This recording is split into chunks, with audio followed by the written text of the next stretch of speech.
How's it going, everybody? And welcome to the last bastion of sanity in this corner of the internet, the Last Vox. My name, of course, is Matt, and I will, of course, be your humble guide through whatever the fuck's been going on this week. And let me tell you, it has been interesting. No more interesting than what's been going on today, but, I mean, goddamn. And before we get into that, let's go ahead and say hello to the people who were nice enough to wait the extra 15 minutes for the show to start. So we got Za, who was first, who stole it from Mitzi right out from underneath her dino claws. Ray was second. How's it going, both of you guys? How's it going, Mitzi? Ishtar is here. That's always good. Hello, darling. Ben C is here. How's it going? Vin, long time no see. Asfera, long time no see, man. Where have you been? Jake Pearson, greetings. Steve, alright. How are you doing, Steve? What's up, my man? And Optimus, where the hell have you been? We've had articles on MSNBC about penguins all over the place, and you're never anywhere to be seen. Well, it's good to know that you are exempt from Copa in the Void there, Jake. Always good. Zeo Gold, how's it going? And Tom, if Tom is there, we also know Brianna is there, so hello to both of you. How's it going, everybody? It's been a weird week. Let's get the main part of it out of the way. Everybody's been talking about it, and that's, of course, Trump. Trump has either started World War III, ended the perma-war in Iraq or Iran, or he did what everybody wanted or what no one wanted at the same time. It's been a really confusing week for Trump. So, for those of you who don't know, the U.S. Embassy in Iran was attacked by this, I don't want to even go look up his name, we'll just call him Booba Booba. He decided to have the U.S. Embassy attacked, and in response, Trump brought in the Marines, he brought in people to be protected, and he basically said, this is our house, fuck off. Well, Bubba da Bubba, call him Ash? I don't want to call him Ash. Bubba da Bubba decided to threaten, I guess. And in response, in retaliation, Trump sent a missile right up his ass. So I have no problem with this. What I have a problem with is the people who are on Twitter, like Rose McGowan, who are telling the Iran people, Skid Marquee. Okay, Skid Marquee is a good one. We're going to call him Skid Marquee. So, what I have a problem with are people like Rose McGowan, who are apologizing to the Iran people for their loss of their amazing and great leader. Look, Skid Marquee may have been a leader, he may have been a general, he may have been whatever, he may have been the nicest guys in the world. The problem is since about 2004, Skid Marquee has been labeled a known terrorist by the U.S., and by many other nations. So what gets me is all these liberal progressives out there who are defending a terrorist. Now, I saw this. It was basically, this was a progressive saying that, I can't remember his name, I showed it to Ishtar. He was basically saying that the U.S. Embassy in Iran was attacked. And the fact that Trump has not done anything just shows how inept he is as a president, and how basically no one takes America seriously, and also it shows how weak America is. And then 48 hours later, we shoved a missile up Skid Marquee's ass and his counterpart. And basically, they were saying that Trump is now threatening Iran with World War III. There's not going to be a World War III because Iran today, their government has voted to kick the U.S. out of their country. So, alright, we'll take our embassy out of the country, we'll take our troops out of your country, and y'all can have your little party. You know, it's fine. Yeah, it's 4D chess, sure, we'll go with that. But come on, that's what's been going on with Trump. There's not going to be a World War III. There's not going to be a war with Iran. Iran is not dumb enough to actually try and take on the U.S., okay? It was basically two-thirds. Ray says the vote was non-binding because 2/3 of their parliament didn't show up. Okay. There is not a country in this world that is dumb enough to try and raid our shores. No one is dumb enough to do that. Alright, let's take an example. Let's say Iran does decide to come at us. Okay? Not Russia, even though they're allies. I'm just talking about Iran themselves. Their troops are going to get to our shores. They're going to get to our streets and find, I would say, 9/10 of the people that they come across have a gun and are trained with it.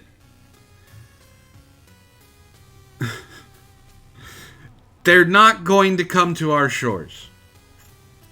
And they know for a fact if they do anything inland, like say they decide to fly over our states and drop a bomb somewhere, they know for a fact that, well, Iran will no longer be a country.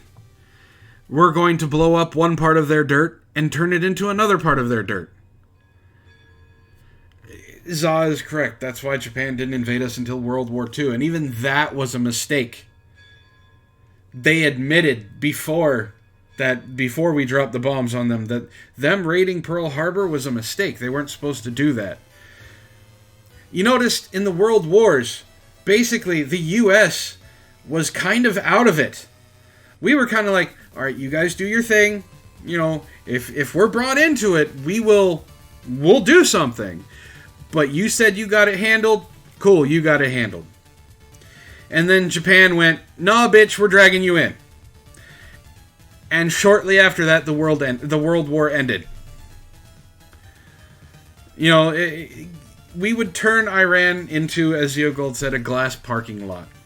Iran knows this. That's why they're doing the diplomatic thing and basically saying, get out of our country. We don't want you.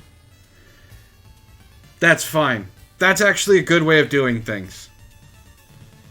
Do I agree that Trump should have aced the dude with a missile? He attacked U.S. soil. He put U.S. citizens in danger. Do I agree with shoving a rocket up his ass? Yes. Another terrorist has been defeated under the presidency of Orange Man. So, we've taken out what? We've taken out ISIS. We've taken out Trump has, and when I say Trump, I mean America, has taken out 2 high-ranking officials of ISIS. We've basically sent ISIS running to the hills, and now we've taken out another huge general terrorist. Come on.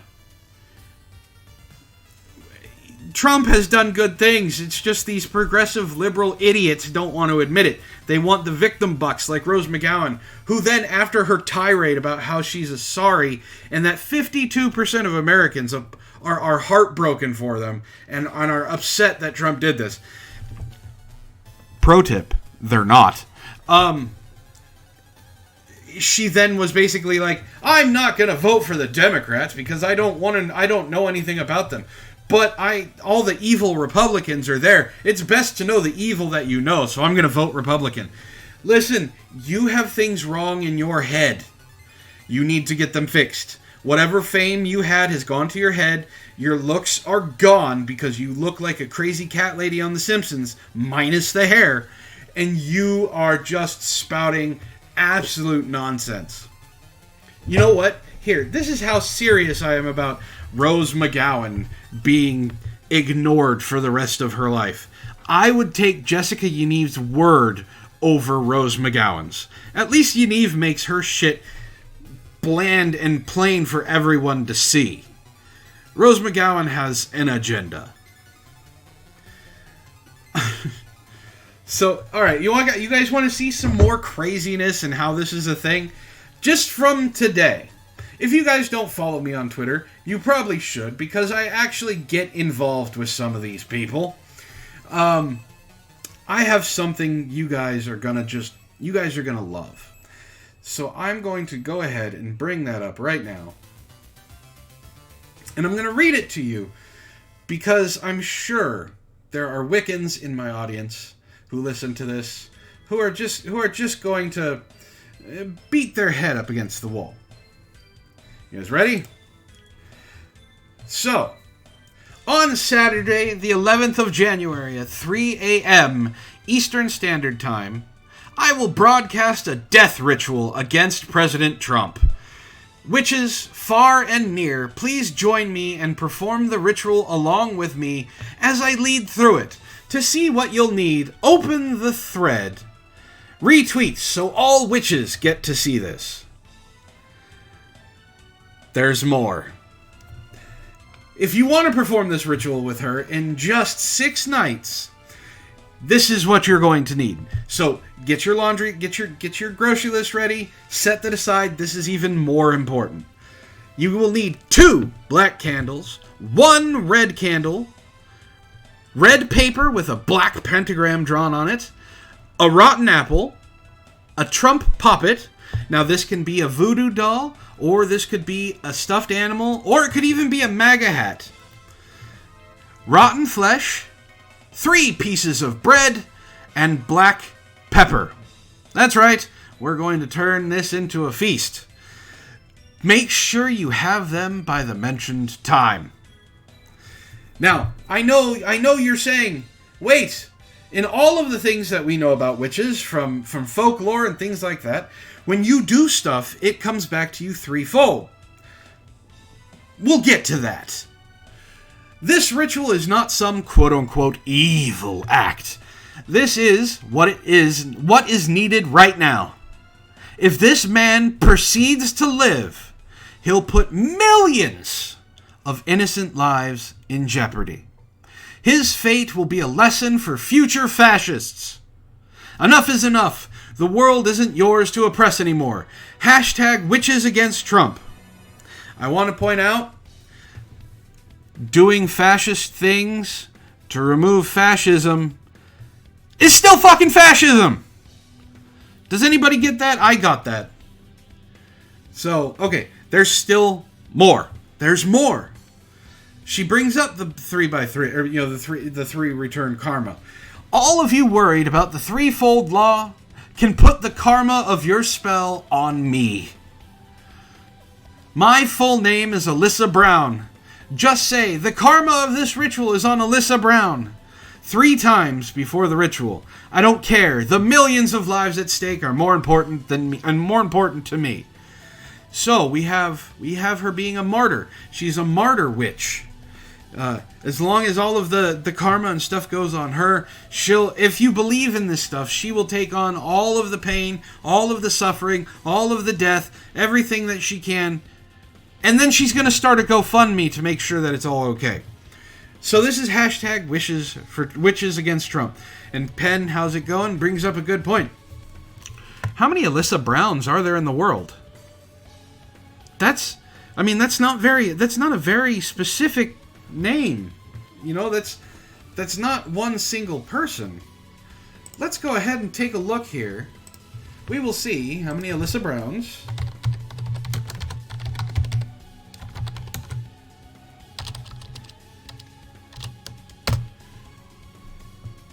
So, okay, I don't know if she's here, but we're just gonna go to I'm gonna go to images, and hopefully there's not any horrible pictures on there.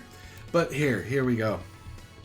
This is just a simple Google search of her name. There's a lot of Alyssa Browns. So this is Alyssa Brown. This is a completely different Alyssa Brown. Look at all of these Alyssa Browns. So which one is it? Which one is it?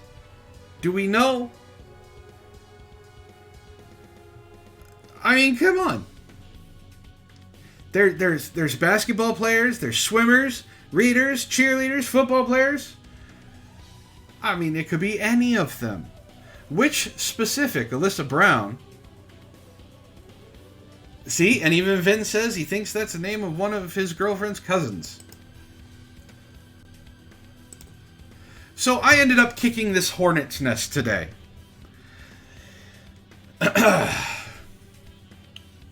Because I was scrolling through this, and there are a lot of people, like Styx, Hex, and Hammer chimes in with mud, dark, witchy stuff.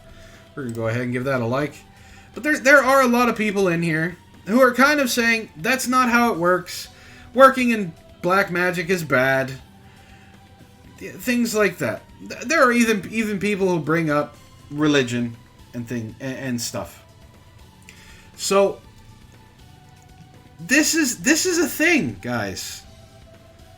This is a legit thing.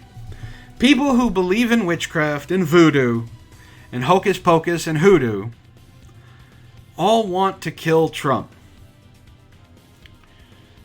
There are even covens out there who are casting spells of binding on Trump to make sure he can't do anything harmful. They get together once a year to perform these rituals.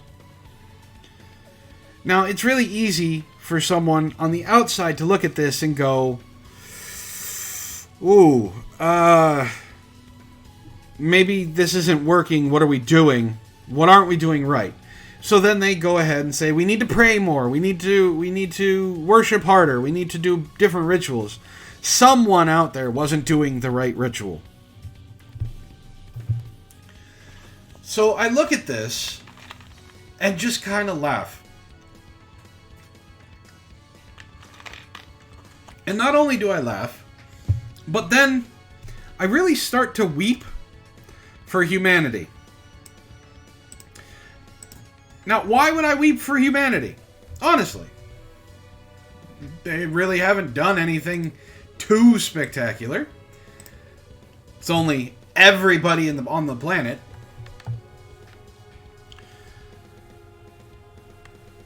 Yeah, and what Ishtar says is right. Sadly, the universe has a different opinion of harmful than the average person. Just because we don't like it doesn't mean that it's harmful in the overall scheme. Yeah, so we get witches who pray for Trump, or Christians who pray for Trump, and witches who cast spells against him. All of this is what the title is about. This can't be real thing, right? Hashtag witches for Trump is a real thing, or witches against Trump is a real thing. You can go on Twitter right now and look for it. And there are people out there that believe this stuff and believe that this is going to save humanity. Now, I got into it with someone who decided that they wanted to try and be pretentious. And I don't mean pretentious like funny pretentious like Antoine can be, where people want to see him get all ragey and poof-twanish. No, this person was overly pretentious. And what was sad is you go to their profile, and they're an aspiring comedian. Well, they're already on the right track of being a comedian like Amy Schumer, but it is what it is, I guess. They weren't very funny, and they tried to turn everything into a quote unquote lesson. Like you insult someone by calling them kid. Right? And then that person was like, well, just to let you know, kid is actually a young goat. And a joey is a young kangaroo, so I'm glad we got that out of the way. My response was simply, no, kid fits because you're about as smart as a goat. So, these people are out there. All you have to do is just look at Twitter. And I've said before, Twitter is not real. The trends and shit that go on Twitter, it doesn't really have an impact on anything. It really doesn't. Because, alright, let's say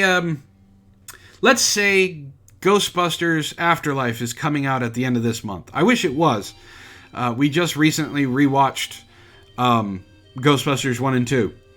But let's say Ghostbusters Afterlife was coming out at the end of this month. There could be a tag, cancel Ghostbusters, that had 100,000 people following it. It's not something that is going to affect the movie. Okay? One example, I was watching a Tim Pool video the other day. I know there are people out there who don't like him. I don't care. I think he's entertaining. Sometimes he gets a bit repetitive, but he was talking about how he hosted an event in September. And Antifa tried to get the venue shut down. So they were calling this theater that the venue was going to be at. And he got to listen to some of these calls. And one of them was a guy saying, I'm never going to buy anything from you ever again. I'm never going to give you my patronage. And the guy asked, where are you calling from? And he said, San Francisco. Well, you were never going to go to that theater anyway, you dumb fuck. And see, that's what these people don't... That's what HR places nowadays don't get. They see this hashtag that says, ban this, boycott that, take this away. And they immediately change it. Because they think they're going to lose out on whatever profits they possibly could get. The people who do that kind of stuff never were going to buy your product in the first place. And the sooner that companies and corporations understand that, the faster it's going to fix itself. And yes, Vin, Tim Pool is actually a really reasonable guy. He's smart. He knows what he's talking about a lot of the times. He admits when he's wrong. You know, he calls it like he sees it.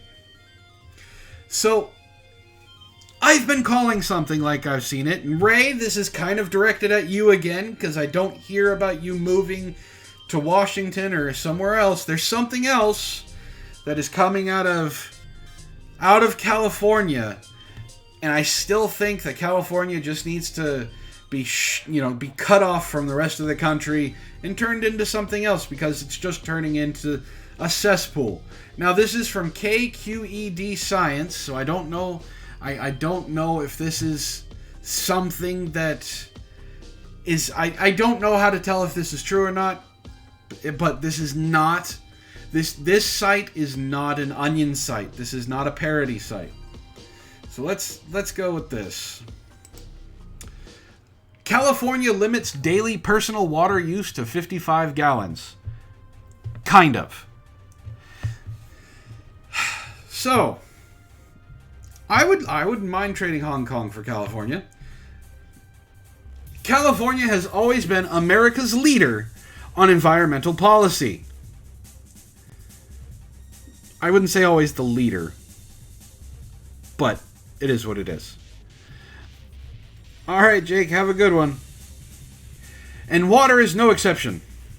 So it was hardly surprising when the state made headlines across the nation in early June with a new policy on residential water use.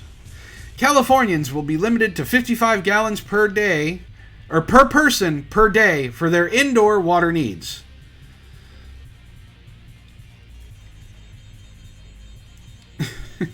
Ray Stone says we are moving into flood season and they are limiting our water usage. Yes, because it's California.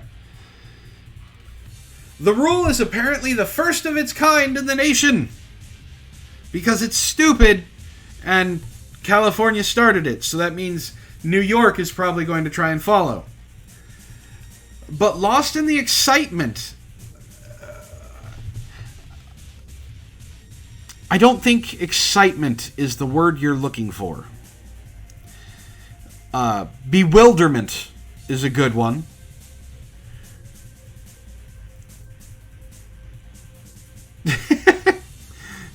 Ray says at 55 gallons per person, I'm telling the water Gestapo that I'm fostering 99 illegal aliens. All right. But lost in the excitement is the fact that water agencies have no way to measure how much water their customers use indoors. Indoor usage. So that means washing the dishes, taking a shower, taking a dump, washing your hands, feeding the cat, boiling water for pasta, stuff like that. Homes have only one water meter, and it provides no information about where water is used or for what purpose. In reality, it turns out the 55-gallon limit is not a limit at all. It is merely an aspirational target meant to motivate customers to conserve. The statewide indoor water use standard is not enforceable on individual water users, said Dave Boland, Director of State Regulatory Relations at the Association of California Water Agencies, the ACWA. The Aqua. Oh, that's cute. ACWA. Aqua. That's cute. Very cute. There is no provision in the law that requires individual households to meet a specific water use target. The pair of new laws that enacted the 55-gallon target, Assembly Bill 1668 and Senate Bill 606, set it as a goal that water utilities must meet by averaging across all their customers. So what this says to me is that they're going to average amongst all their customers at, they want to know how many people are in your house, and when they do that, they're going to give 55 gallons to each person. If you use more than that, you're going to sustain a cost. It's going to be a penalty, and it's going to be a huge fine. Do you remember a while ago, and when I say a while ago, I'm talking like 15 years ago, cell phones had a long-distance free hours, and they had texts that cost a certain dollar amount. You could call long-distance free after, I think, 7 o'clock at night. And then, text cost 10 cents per text after you met your amount of texts for the month. That's what's going to happen with the water. You're going to get a certain amount of gallons usage per month, and anything you use over that, because they want this averaged across the board in California, that means Southern California, Central California, and Northern California, where they have more rain than they do in Southern California, they're going to have penalties, that your extrages and overages that you're going to be charged if you go above your average water usage for the month. It's just another tax. It's not going to end well. They already have citizens leaving in droves. They have the Black Plague coming back. There are cases of polio in the homeless population. Oh, and the homeless population, of course, is on the rise, which also they're shitting in the streets, they're littering. California burns once a year. Gas prices, I really need to have a list. So they're already leaving in droves and making it impossible for people to actually live in these places. And now they're going to tax your water even more. How does that make you feel, Californians? I said it before, which each one of these stories that come up, and I'll say it again. I am happier than hell that I am out of that godforsaken state and how bad it has become. They don't want normal people living in California. They want the uber rich living in California. They want all of Southern California to be like Hollywood. They don't give a fuck if you only make minimum wage and are barely paying your bills. They're going to give you extra taxes. They don't care. The governor doesn't care. The senator of California doesn't care. None of them care. It's like if AOC was in each district of California. That's what we have. So here we go. Water agencies must create a quote-unquote water budget aggregated across the entire service area, meaning all of Southern California, all of Central California, and all of Northern California. That includes indoor water consumption, water applied for landscape irrigation, commercial and industrial use, and water lost due to system leakage. half of the districts may be red. The problem is that the major important ones, the ones with most people, are blue. The overarching goal is to create a culture of permanent water conservation and to sustain the progress made by emergency measures during California's 5-year drought. California didn't have a 5-year drought. Southern California had a 5-year drought. Central and Northern California didn't have a drought. But even in the new aggregated water budgets, utilities have no way to know for sure how much total water is being used indoors by their customers. They'll be guessing. And it doesn't matter if they guess right or wrong. They could guess that that's the problem right there. They're guessing. So say you were under, but you had a leak and you didn't know it. Well, now you're going to have a certain amount of time to prove that you had the leak. Then they're going to say that you knew you had the leak and didn't have it fixed in time. They're still going to charge you because they're guessing at how much water you use per month. And they want the extra money. That's what it's about. The extra... I don't actually have any dollar bills in my wallet to do it. But, I use my card most of the time. So they want the extra money. That's all they want. So they're going to guess that you're overusing it all the time. Unless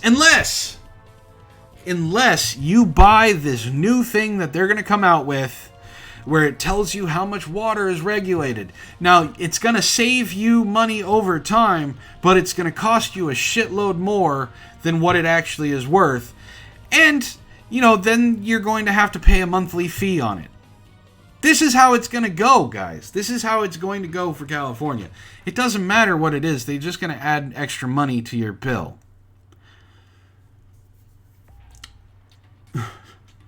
Which is even better for this next part. And water agencies are not required to ensure indoor water use hits the 55-gallon target. No, that's going to be up to the consumer. The consumer is going to have to guarantee they only use 55 gallons per person for the target. Because if the agencies were required, then they'd have to regulate it.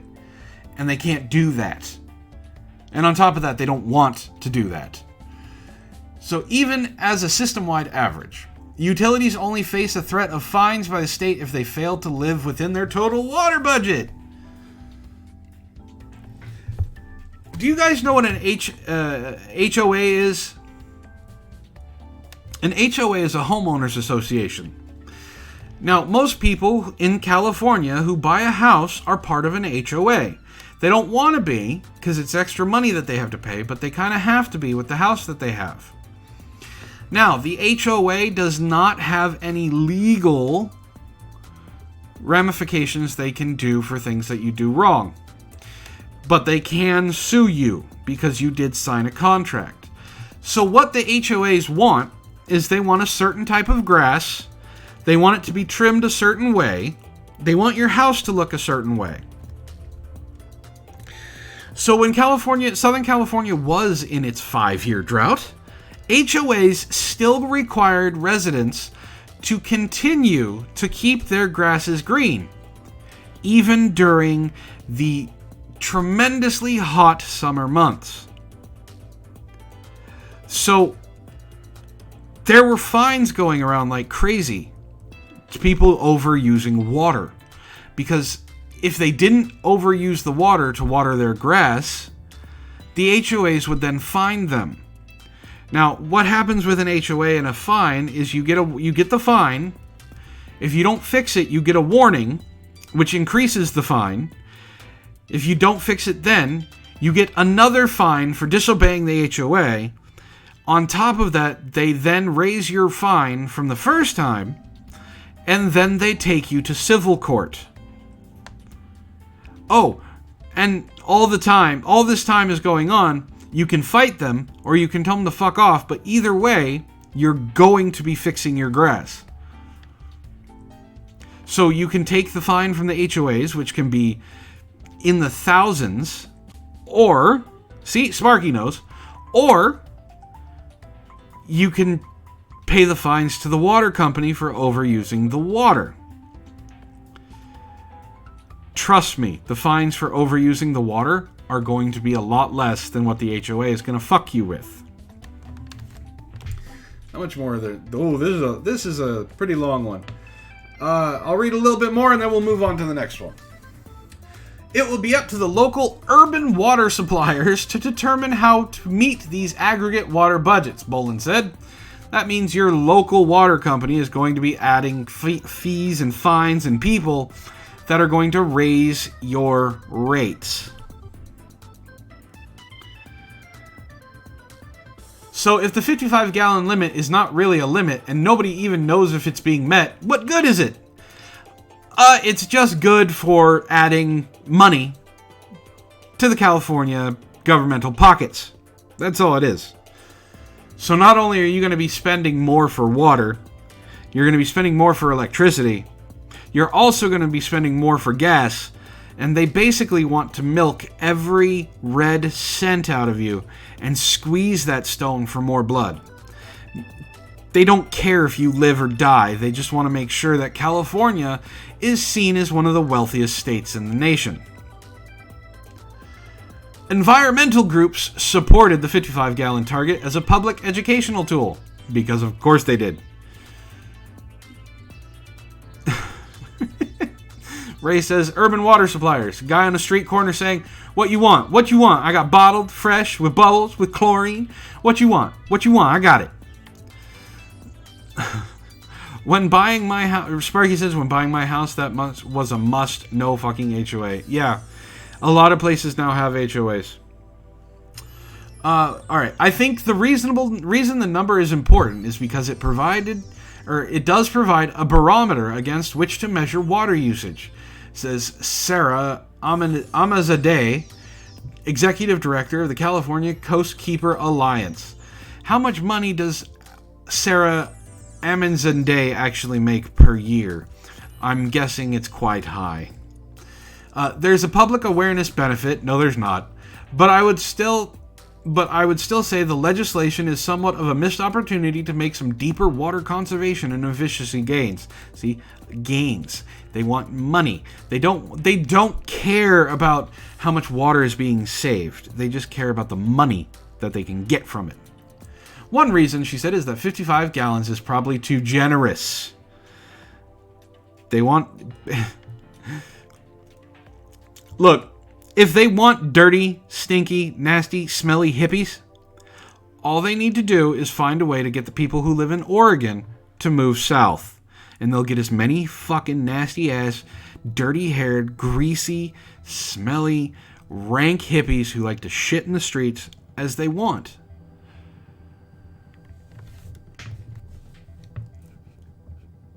Sparky says, my meter is busted. I pay the average of everyone's water use a month. $15 a month until the meter gets fixed. $15 a month ain't bad. Let's see. During California's recent 5-year drought, a number of cities reduced total residential water consumption well below 55 gallons per person per day, and that included landscape irrigation. Examples include San Francisco and Santa Cruz. Granted, these are coastal cities with mild climates, well-established water conservation campaigns, and receptive citizens. Yeah, they want people like Onision. See, okay, they're using Santa Cruz and San Francisco as examples. San Francisco stays a nice, balmy 70 degrees through most of the year. On top of that, it is a coastal city where they're legit on the fucking water. They're gonna be cool. When you're talking about places like LA, man, LA gets to 126 in the summer. I've been to LA on a hot fucking day. And trust me, air conditioning at 70 degrees does not take that heat away. You're thirsty, you're sweating, it does not matter. So, fuck these people. It's really easy. It is really easy. Take the water, since it's California, take the abundance of water from Northern California and Central California and distribute that to Southern California. That's the easiest thing to do.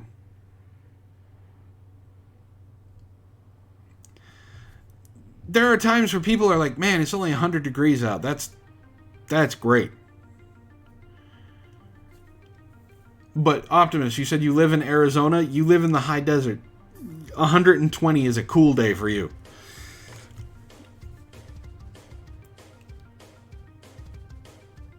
Where were we? Let's see. But, here we go. But per person indoor water use by itself probably doesn't vary much across the state. Everyone needs more or less the same amount of water for bathing, cooking, and cleaning. This is especially true with the broad adoption of water-efficient appliances and fixtures. See, y'all are nuts. At 85 degrees, my brain shuts off. I don't want to do anything after 85 degrees. It sucks. That's why I hated California. But let's just say California is looking to make everyone dirty, nasty, ugly-ass hippies who can't bathe because, well, they already used all of the water that they're allowed.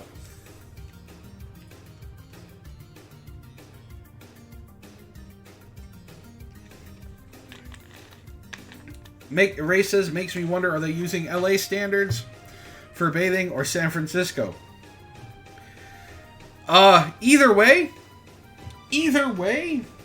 Ray, that's not a good standard. What they need to do,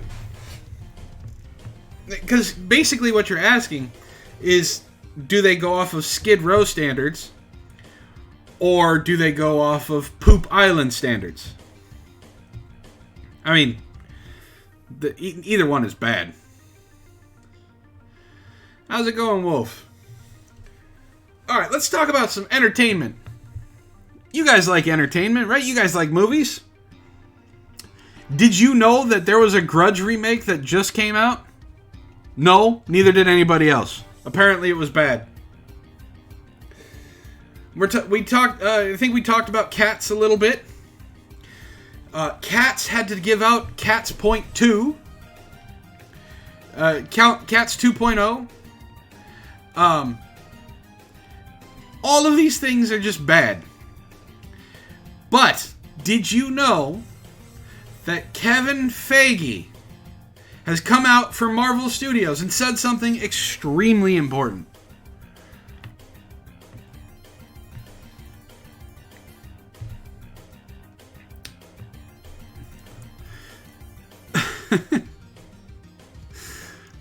I'm glad you want to see it, Vin. Apparently it's really, really bad.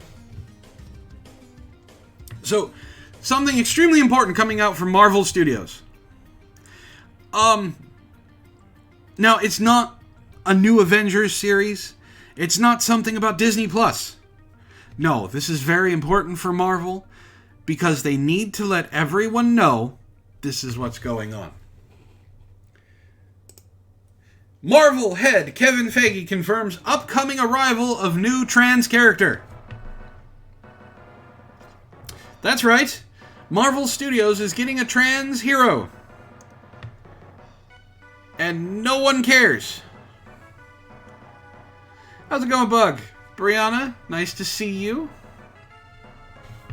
Yes, Optimus, I agree. Who cares? But I'm kind of interested in seeing who the hero is going to be that everyone is going to automatically not watch.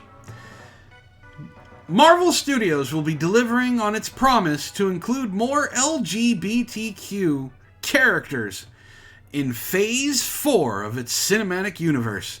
Specifically, trans characters.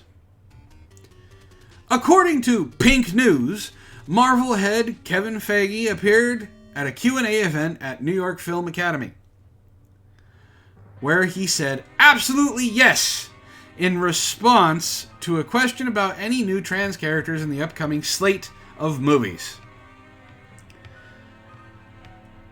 He explained that queer and/or trans characters would be arriving very soon, in a movie that we're shooting right now.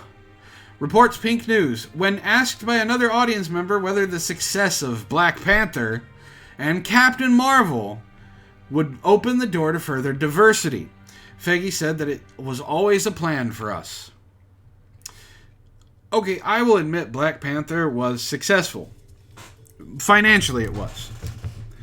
Story-wise, it was okay. But I can't say that Captain Marvel was anything but a box office blunder.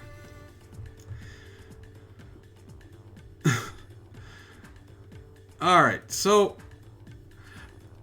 Ray says, I want to have this character be a superhero bard. They use the pen to affect reality. His or her name is J.T.T. Tolkien. I don't know. That's what I'm saying. Financially, it may have had success, but viewership-wise, it was a box office bomb. No one wants to see Captain Marvel 2.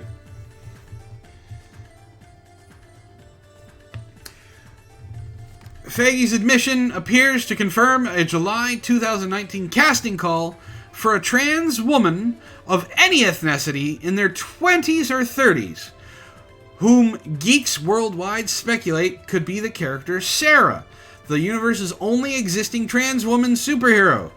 Prior to that, Marvel's The Eternals will introduce the universe's first openly gay superhero, Phastos, who will be married to a man and will be portrayed by actor Brian Trey Henry. No, we are not going to be talking about a woman who died from a rooster attack. There's a new Hulu series. Previously, actress Tessa Thompson, who played Valkyrie in Thor Ragnarok, said that her character could possibly be the first LGBTQ character in the MCU, depending on where they take her sexuality. Listen, and I want to state this for the record, being a comic book fan and being a comic book movie fan, no one gives a fuck what's between their legs. No one gives a fuck who they're using what's between their legs to penetrate or be penetrated by. A lot of people, a lot of comic book fans enjoy the characters for who they are. And yes, we like talking about who could be with who and who has sex with who. We don't care about seeing it. We don't want to see it. We don't want to hear about it. The reason that being an openly gay character in the superhero universe is such a quote-unquote big deal is because it's made a big deal. Do you want to know a perfect example of how to deal with someone's sexuality? Tracer from Overwatch. You can call me wrong all you want. There was a little bit of controversy with Tracer, but it wasn't that she was gay. It's that she wasn't gay enough. You see, the way that people write these characters is very simple. The characters have attributes that they focus on first and worry about who they fuck later. Tracer was done beautifully in how they revealed that she was gay. Because it was just 2 panels of a comic, and it was impactful, and it was sweet, and it was heartwarming, and it just made you like the character even more. Shoving this shit down our throats, pun intended, is not going to make us like this character anymore. You're actually going to make us like this character less. Because when it's forced upon us, and I mean us as comic book fans, we tend to reject it. How is something not gay enough? Because Tracer didn't say "I'm gay" screaming it every single time she fired a round. She didn't scream about how she likes licking clam. She didn't scream about how she enjoys scissoring with her girlfriend. She didn't say that she likes to fuck women enough. She wasn't bedecked and bedazzled in the rainbow flag. That's how you're not gay enough. It's not the fact that she is gay, and how they did it was such an amazing way to do it. They wanted what they did with Soldier 76, which was just to make the fans happy, make him gay. Because there was so much Soldier 76 and Reaper cross fan fiction that they're like, cool, we're just going to make him gay. We're going to give more diversity. There's another gay dude. I can guarantee you the next thing we're going to hear is that Zarya is trans. Yeah, she's a normal person. You know, she takes her job seriously first. You know, she's part of Overwatch first. She's a hero second. She's a person third. She's a friend fourth. And at the very, very back, like number 10, number 20 of her personality traits, she just happens to be a lesbian. There's no big deal about it. They talk about normalizing this shit. That's how you normalize it. You don't make a big deal about it. You don't say, oh my god, Tracer is such a great gay character. Or Tracer is such a great character because she's gay. You say Tracer is such a great character. Guess what? That's normal! It just means that she was fucking gay. It's a big fucking deal.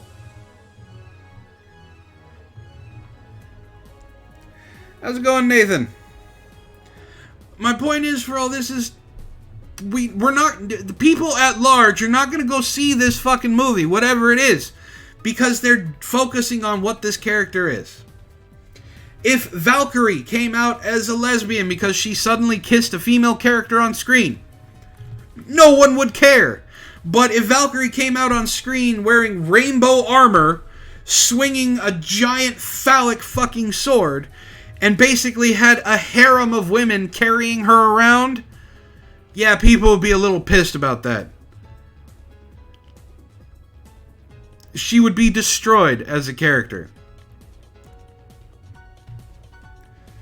Oh god, if they come out with a map superhero, I can guarantee you Marvel will be burned to the ground. I guess, yeah, what Zeo Gold says, what they wanted Tracer to be was basically, they wanted Tracer to wear plaid flannel shirts, sport a crew cut, and have a singing voice like Toby Keith.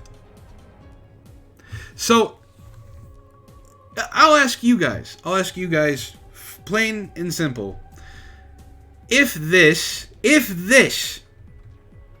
was a character that came out at the end, kind of like, yeah, I'm trans. Go ahead, Bug. You know, the character comes out at the end finally saying, yeah, I'm trans. And no one makes a big deal about it. Would that be a movie you'd see? Or do you want to see the movie that shoves their LGBTQ trans groin in your face every 5 seconds? So, I mean, exactly, and that's what you say. That's accepting of who they are. Cool, you're trans. Move on. What's next? It's not a big thing. Let's see, where was I? As new king of Asgard, she needs to find her queen. That will be the first order of business, said Thompson during Comic-Con. She doesn't need to... God. In Avengers Endgame, the character Thor declared Valkyrie the new queen of Asgard. You just kind of said that. Ever since her character appeared in Ragnarok, Thompson has pressed to the point that Valkyrie's sexuality swings both ways. Nobody cares. Nobody cares what way she swings. The only thing they care about what she's swinging is when she's swinging her sword. That's it.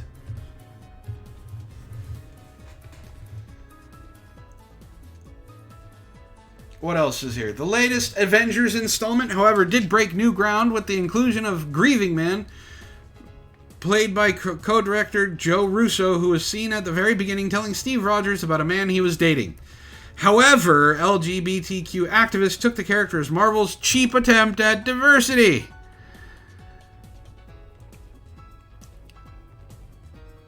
So, did you hear that? It was normal. He was grieving for the man that he had just started dating and he got snapped away. And it wasn't gay enough. There was not enough gayness with the grieving man. for the LGBTQ community. The alphabet people said it was pandering.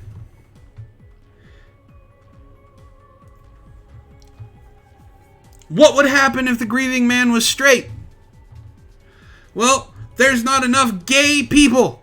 There's not enough gay representation in Endgame.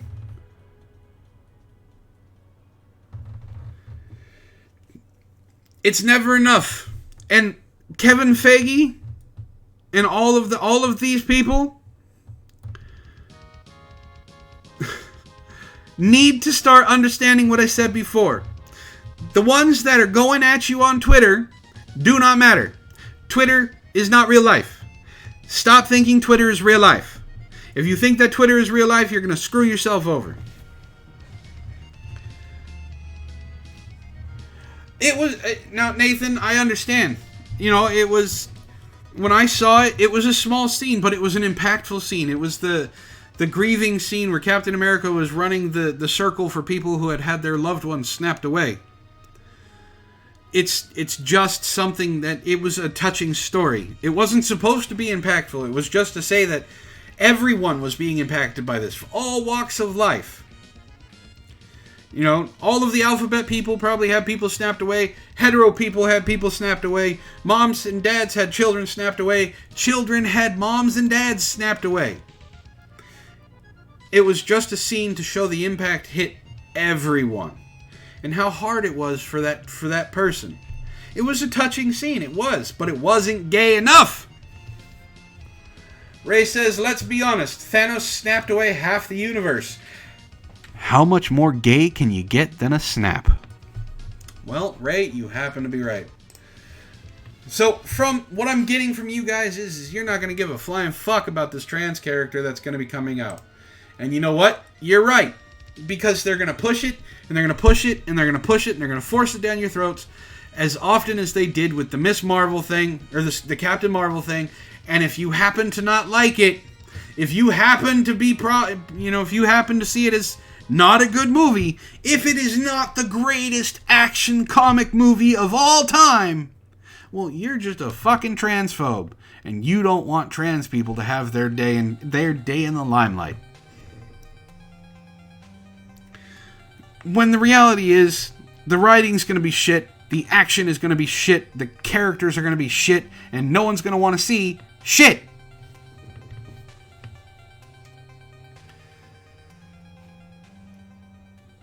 Let's talk more about movies. I'm in a movie kind of mood.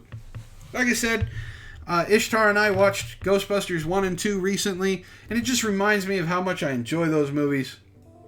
Let's talk more about movies. Let's talk more specifically about people who have been in the movies. Now, all of you know, The Rise of Skywalker came out recently to middling fanfare. And that's the best thing I can say about that. Well, now that certain actors and actresses are off of their contractual chains, well, they're saying some things. One of them being John Boyega. Star Wars actor John Boyega deemed a misogynist. Oh no! For raunchy joke about the character Rey.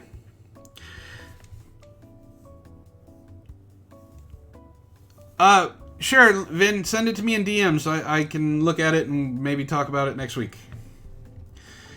So, a while ago, there was a thing going on Twitter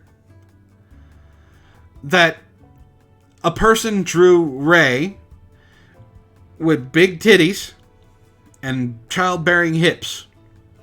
And art Twitter lost its fucking mind, saying that the person is a sexist, making Rey an object. He should draw this way. The artist was a porn artist. Drew hentai, drew, Western porn comics. Drew Rey how he wanted to draw Rey. Then there was a Dark Rey version of that, and apparently everyone thinks that Dark Rey, Sith Rey, is a lot hotter than Jedi Rey. I happen to agree. So John Boyega has been not pulling any punches.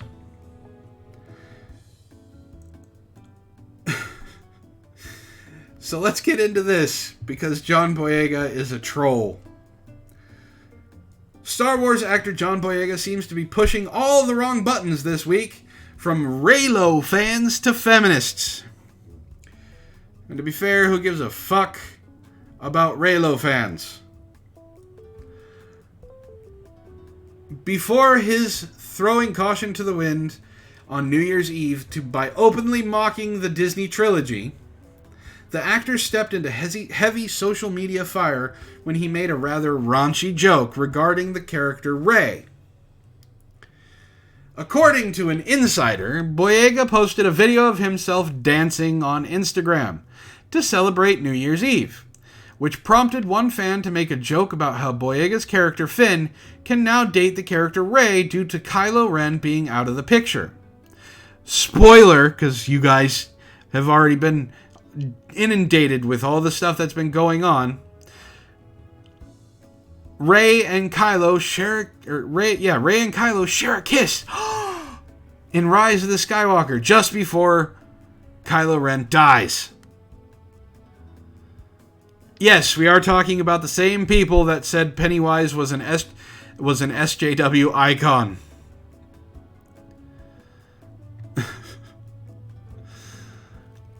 My boy, after realizing Kylo died so he can date Rey, said the fan, to which Boyega replied, "It's not about who she kisses, but who eventually lays the pipe. You are a genius." Bug, don't see Rise of Skywalker. That's the joke. That's the sexist joke.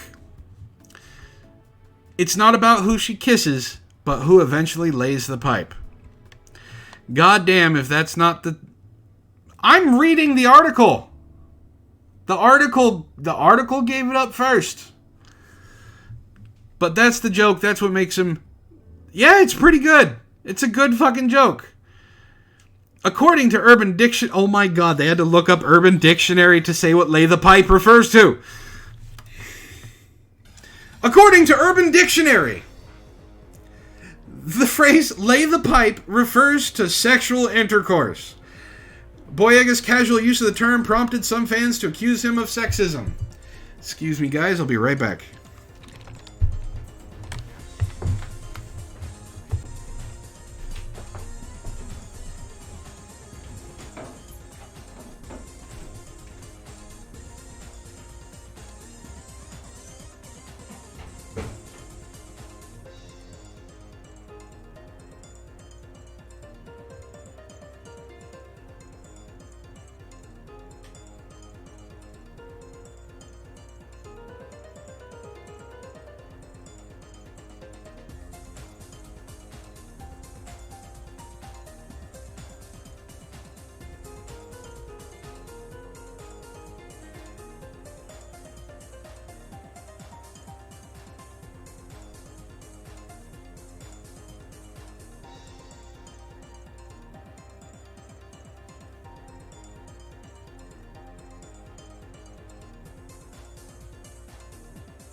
Sorry about that.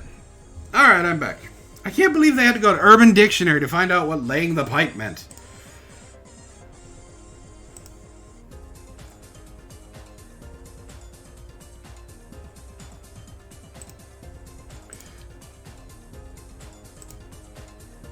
I think I knew what laying the pipe meant when I was like 13.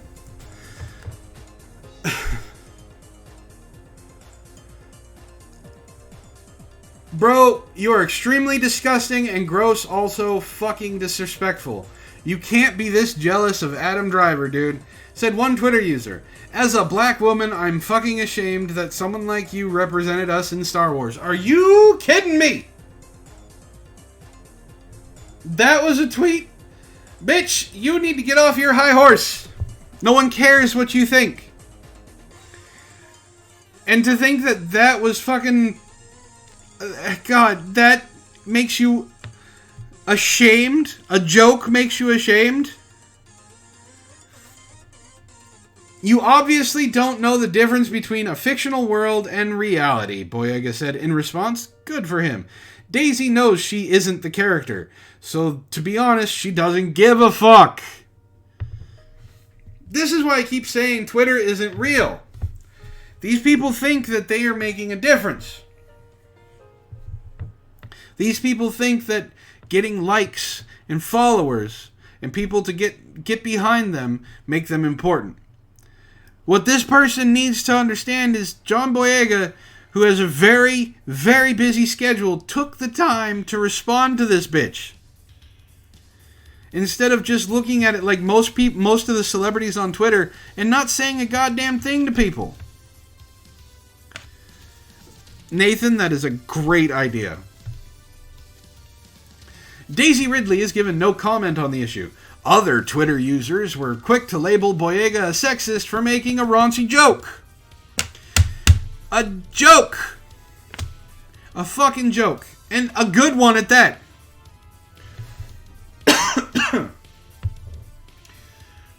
Daisy Ridley hasn't said anything because if she did have a problem with it, she went to Boyega himself. And that's what a lot of people on Twitter don't understand. You're not going to get the response that you want. You could say that you want to make sure everyone knows the person you hate the most on Twitter. Everyone who is around them knows how much of a scumbag they are. It doesn't matter. What you're saying does not matter. You're getting what you think you're getting just because people that you know are liking your post. Most people don't give a fuck what you say.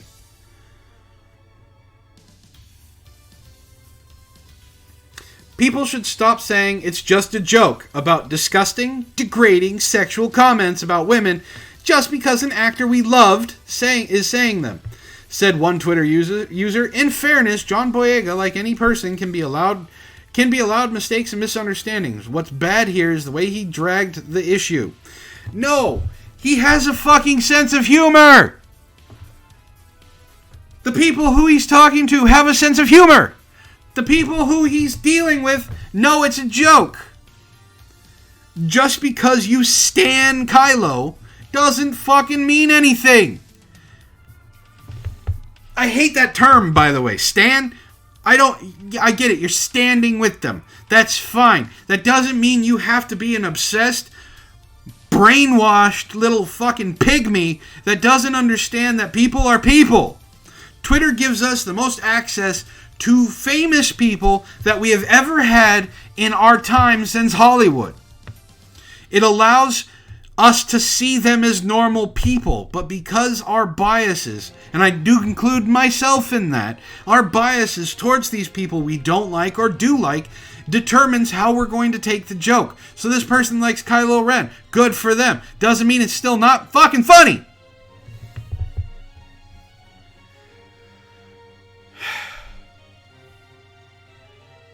I just don't like the fact that humor like that. It was an obvious joke.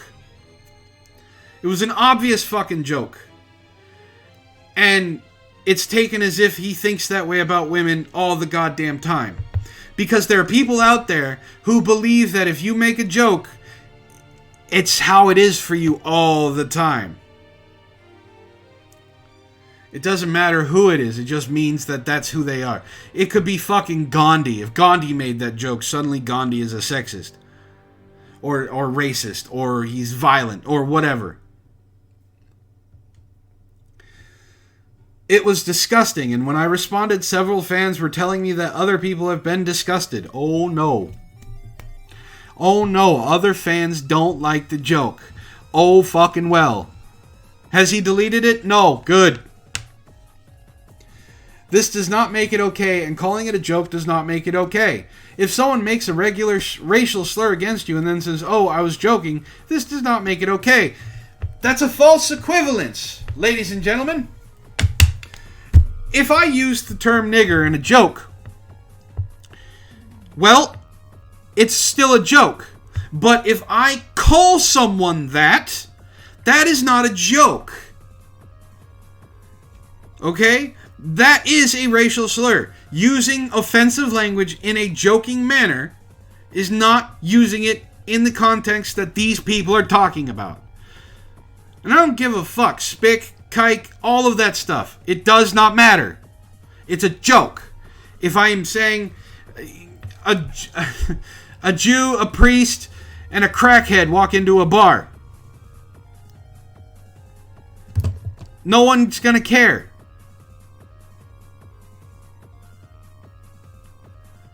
If in the same instance, if I say a kike, a pedophile, and a junkie walk into a bar, that's gonna get your attention, but it's still a joke. Whether you like it or not, that's what it is.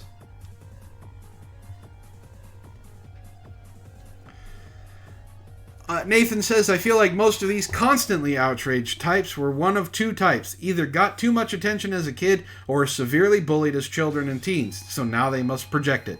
You know what? That's actually a good point. It's helicopter parenting. It's helicopter parenting. They're not telling them no. And then when they got bullied as teens or something like that, this is now something that they feel like they get revenge. Sparky says, but you can't call someone that and call it a joke. Yeah, you can't. I can't. Sparky, you know I love you, but if I come up to you and just straight up call you a drunk fucking redskin bitch, where's the joke? That's not a joke, right? But if I call you a 7'9" basketball American, that's a joke.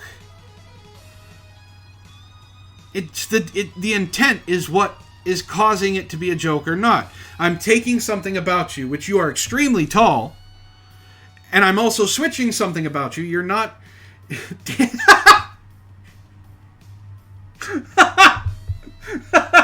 Sorry. Ray says I should call you Dances with Wrenches. God damn, Ray.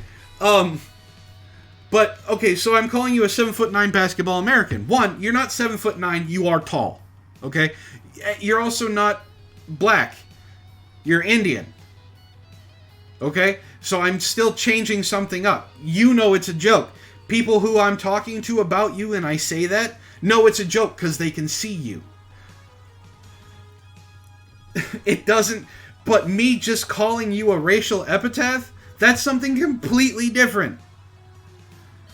It's the same thing as calling someone sexist. If I call every single woman I meet all the time, bitch, well, that's kind of sexist. But if I call someone a thought, that hoe over there, that's a joke. Exactly. Clearly he means every single word he's ever said ever. So, the point of this, that I love, is that John Boyega did not stand down. He did not bend the knee. He did not back off. As a matter of fact, John Boyega went on to continue to troll fucking people. He doesn't care.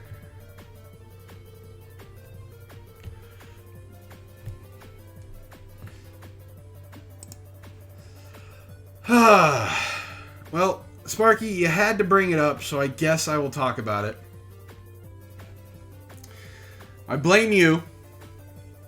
This one actually kind of pissed me off, so I'm gonna get some water real quick. Get my throat nice and lubricated. You can take that however you want.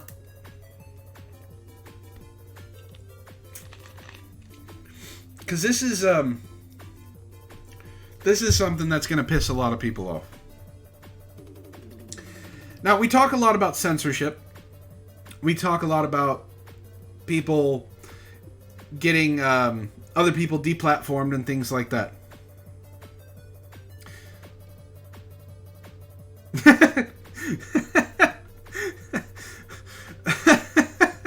Wolf says that is sexist. If you call a bitch, you gotta slap her too. That's good. I like that. All right. SJWs, right? They don't like books. They want to get people canceled. They want to get people taken away from their jobs. They don't like certain speakers speaking. They don't like certain books being told or read or seen. They don't like certain articles. They don't like other people, right? If it doesn't fit with their narrative. Well, in the fake country that is a decent loft apartment over a really cool bar, in the wonderful world of Quebec, we have an author charged with child porn over a Hansel and Gretel retelling. That's right. Mitzi, this is your fault because you're Canadian and you are not trying to help your fellow Canadians wake up from the mass hallucination that is their weird fucking country. If you guys just wake up from it and realize that you are part of America, just deal with it. Things will get better. The case could set an alarming precedent for artists, according to freedom of speech experts. So, Canada does not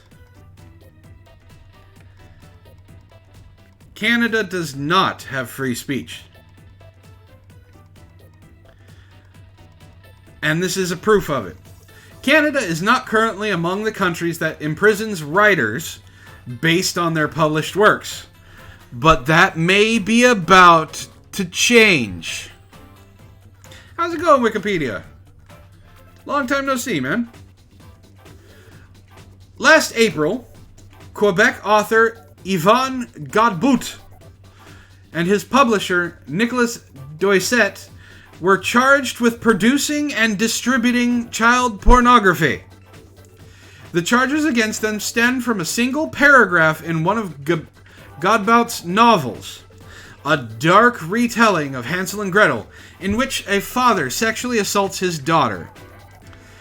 Godbout and Doucet were arrested in March 2019 after a reader came upon the passage and called the authorities. The work was not marketed to children, contains no explicit visual images, and content warnings were printed on the back, and the scene is meant to be horrifying, not erotic.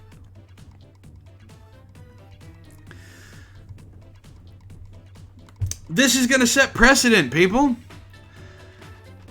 Do you know how many books are going to have to be rolled around and taken off the shelves and burned? Well, this telling of Hansel and Gretel, you want to hear some other ones that may have a problem? It. Stephen King's It. There is a child orgy. That's got to go. I think it's called Flowers in the Attic, which is about a brother and sister who are held prisoner in an attic. They end up having sex when they're younger. That's got to go. What else? There's another book that I'm thinking about. Lolita. It's a literary classic. That's got to go. There's more. There are so many more books that have... another one that has to go. Another one that has to go is A Clockwork Orange. Blue Lagoon's got to go too. But yeah, A Clockwork Orange. Now, I know people who have seen the movie think of Malcolm McDowell and all of that. The book, A Clockwork Orange, is actually based around a 15-year-old who, in the book, which in the movie you see him get two women, in the book, he basically takes two 10-year-olds home and doesn't necessarily let them consent before he puts the moves on them.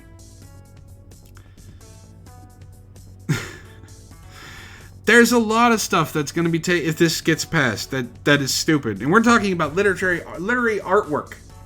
Okay, it didn't have any explicit visual images.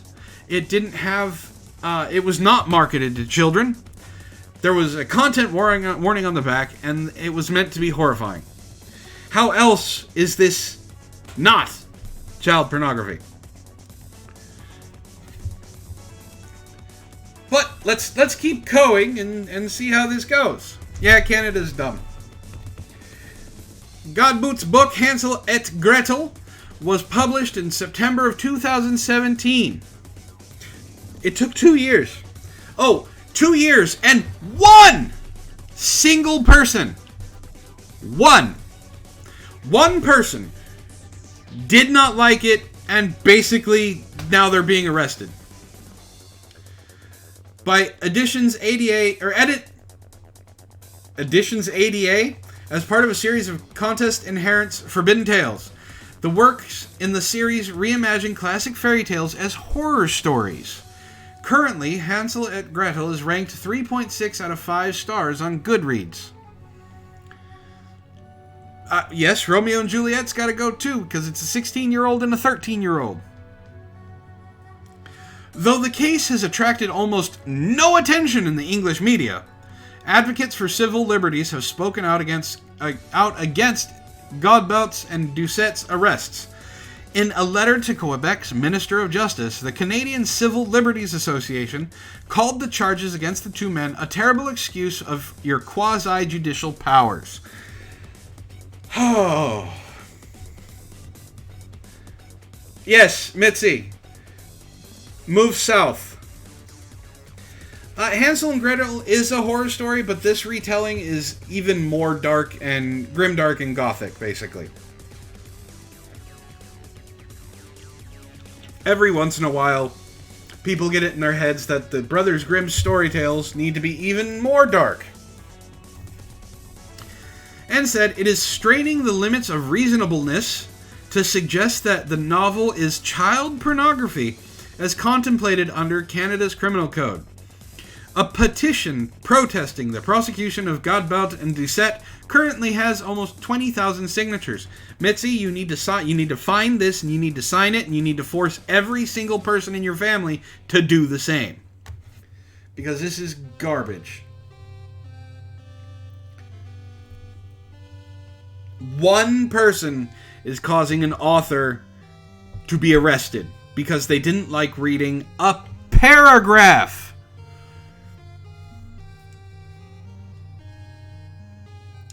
Experts have long raised concerns about the expansive scope of Canada's child pornography laws, which are broader than those in countries such as the United States.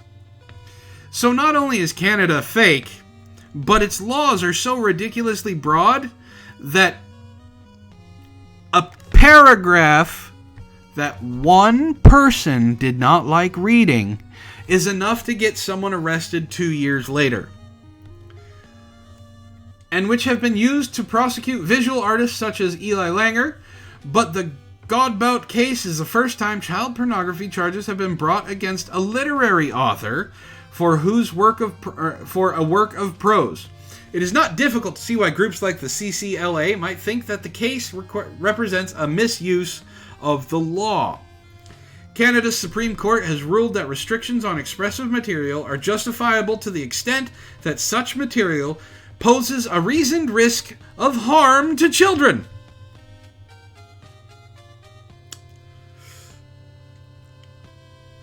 Can someone explain to me how one paragraph in a book that is not geared towards children is going to pose a risk of harm to those said children? If you can explain that to me, I'd love to hear it. The fact that someone finds a passage offensive or immoral is not a sufficient ground to lay charges. Yes, Sparky, it is fiction. Canada is a fiction that has somehow made it into our reality, and we don't know how it happened. In the case of written texts which do no harm to anyone in their production, a work violates the law if it fuels the sexual fantasies of pedophiles and could incite them to offend. No, there are no children reading it, Ishtar. But press X if you think a boomer is causing all of this to happen. That's a big old X for me. It's the reason that they're letting them have it is the same reason that parents give their 12-year-olds Call of Duty.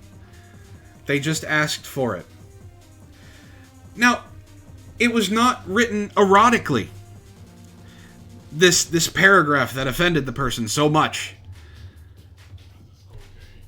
So this could not fuel the sexual fantasies of pedophiles. The court also emphasized that the law does not apply to any expression that may reasonably be viewed as art. You know, like a published novel.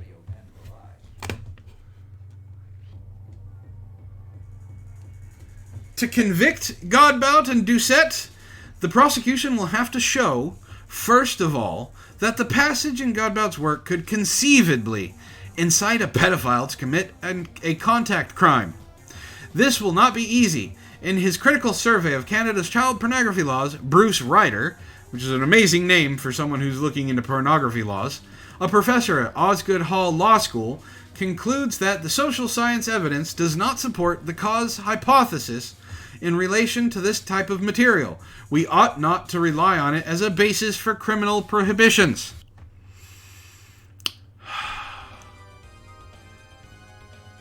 So you have a professor basically saying, nope, this one paragraph has nothing to do with trying to incite a pedophile to act. Alright, good.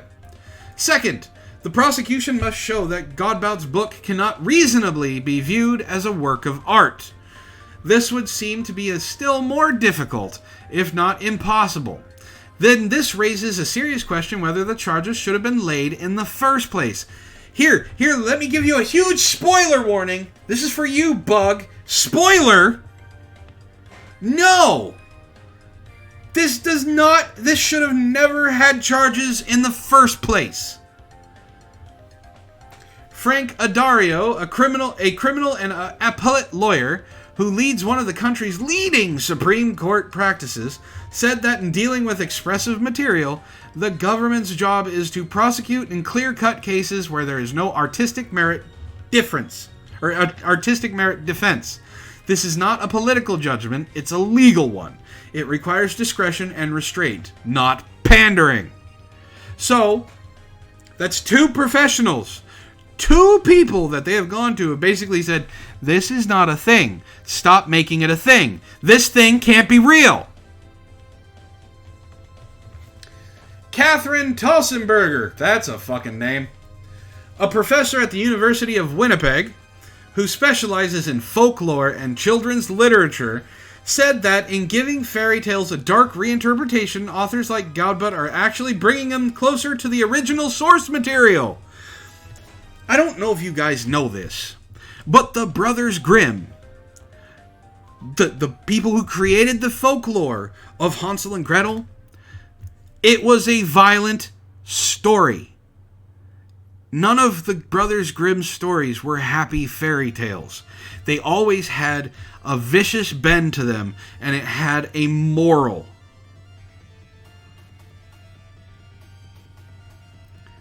It had a huge moralistic stance.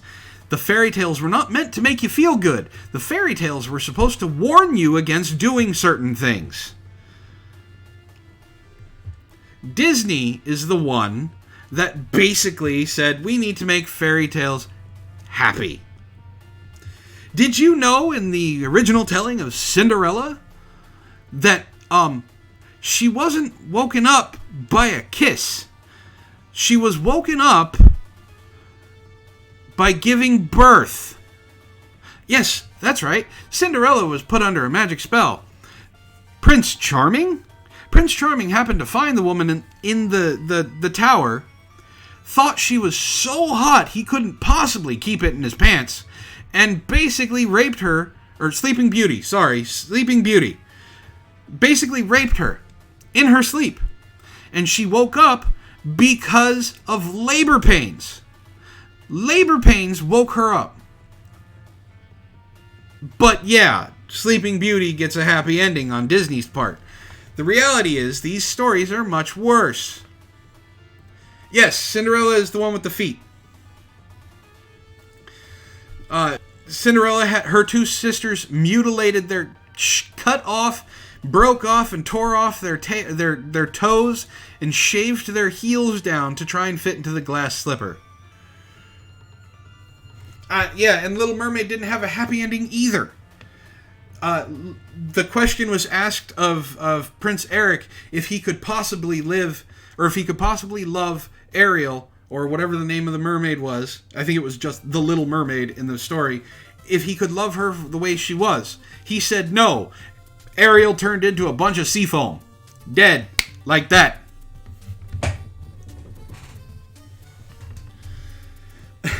Ray says the prince was like, wow, it'd be a shame to waste this perfectly fine Sleeping Beauty.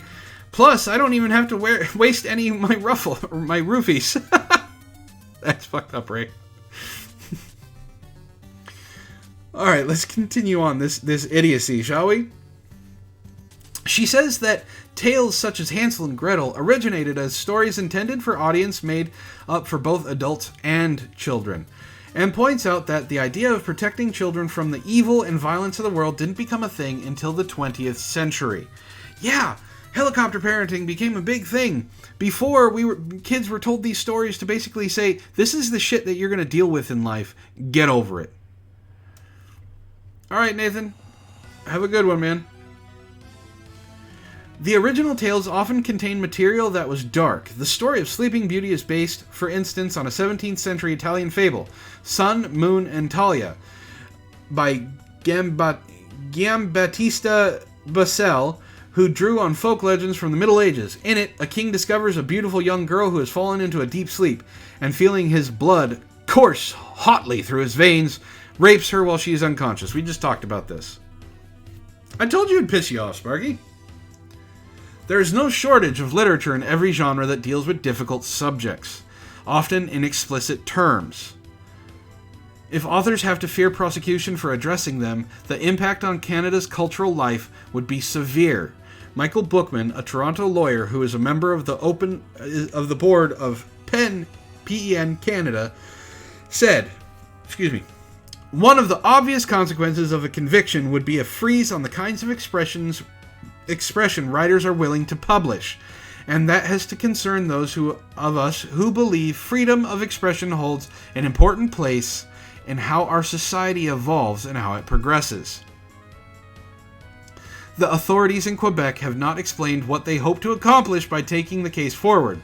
When asked whether a fictional work such as Godbout's is a danger to the public, Tossenberg said, if that were true, Agatha Christie would be guilty of mass murder. Bam! Hit that one out of the fucking park. The case is currently scheduled to go to trial before a jury in September of 2020 at the Palais de Justice in Sorel-Tracy, Quebec. So, there was an idiot on Twitter. I know, big surprise. There was an idiot on Twitter a couple days ago that basically stated that if you are okay with, like, lolicon manga and things like that, you are condoning pedophilia. And a whole bunch of people, when I say a whole bunch of people, I mean to the point where this person went, oh my god, this is blown up, I have to mute this conversation and block whoever has anything bad to say about it. They basically said that you're condoning it.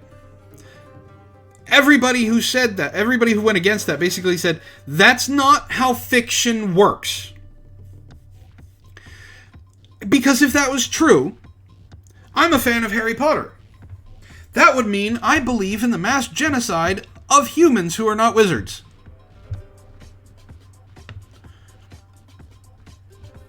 I'm okay with that supremacy. That makes no fucking sense.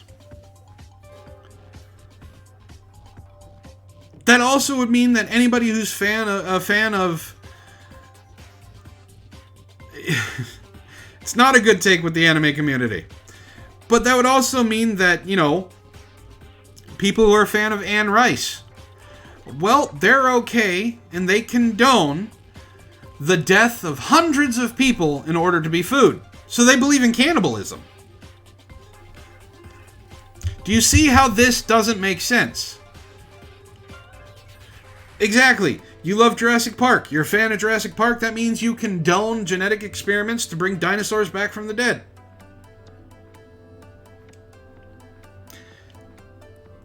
believe me, the idiot got blown the fuck out quite a bit.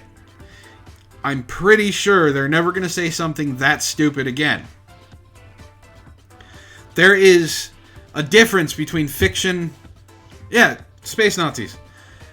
There is a huge difference between fictional characters and real life. The villains in our stories, the evils in our stories, are meant to be evil. There are people out there that are meant to have the worst things happen to them in these stories, because it makes it impactful when there is a hero's journey to defeat them. Your hero is only as good as his villain. If you're a fan of comic books, let's say you're a fan of Batman, well, that means you condone the death and mass murder of millions of people, because you're okay with people like the Joker, Clayface, Two-Face, the Riddler. I mean, come on. Zeo Gold says, I like 40k. What does that mean I condone? That means you condone heresy and nuking things from orbit. The death of billions. But that's my point. There's a difference between fiction and non-fiction. There's a difference between fiction, fantasy, and reality. And just because you can't tell the difference doesn't mean that the mass majority of people, the mass majority of the people out there, don't understand that it's a book. This didn't really happen. This is not something that's sexualized. This is not something that is made for people to think, you know, this is okay to do. It was written as something horrific. Thus it's being horrific.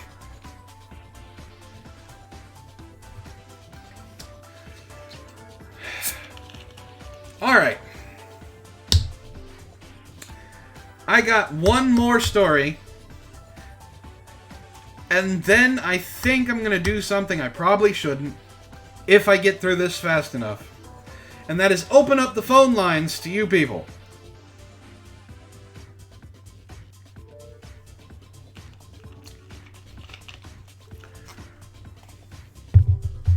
If we get through this fast enough. But I can tell you this.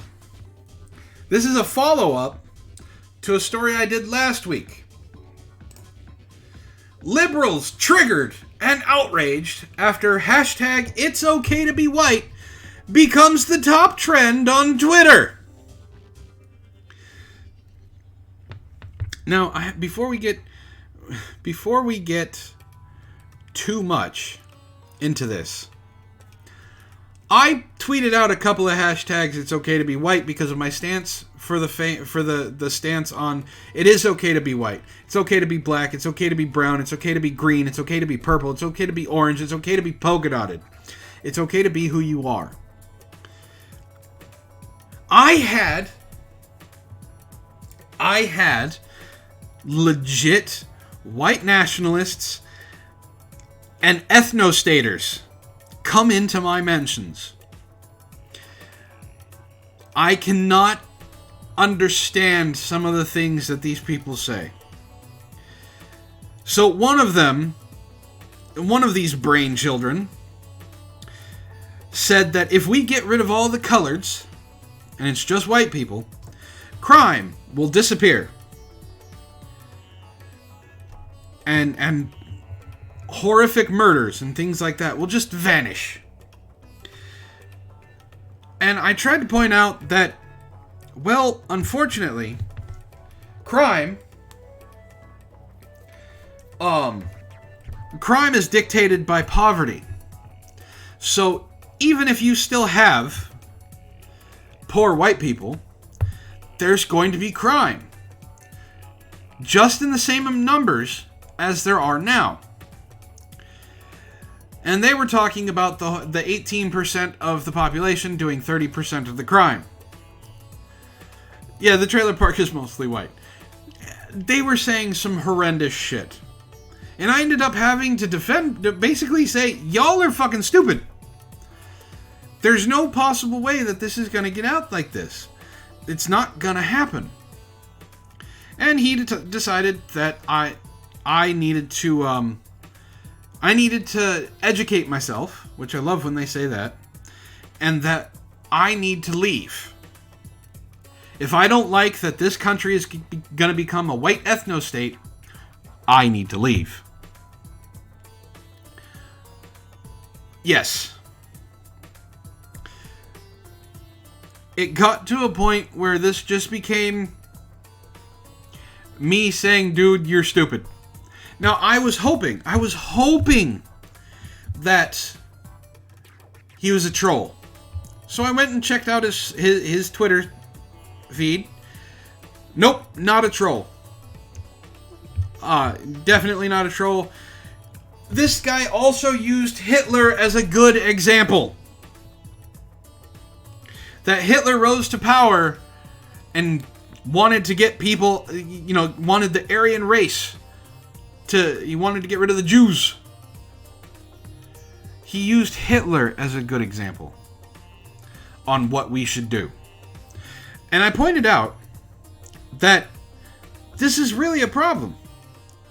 Because, unfortunately for him, and why this white ethno-state and kicking people of color out of the country is not going to work, is because you have to take rights away from people. Especially taking rights away from Americans. And unfortunately for you, talking about the ethno-stater, Americans don't like it when you take rights away from other Americans.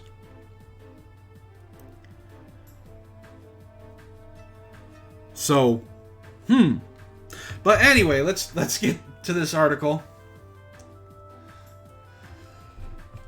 It says that there's a video. It says liberals are melting down as "it's okay to be white" became Twitter's top trending hashtag on Monday.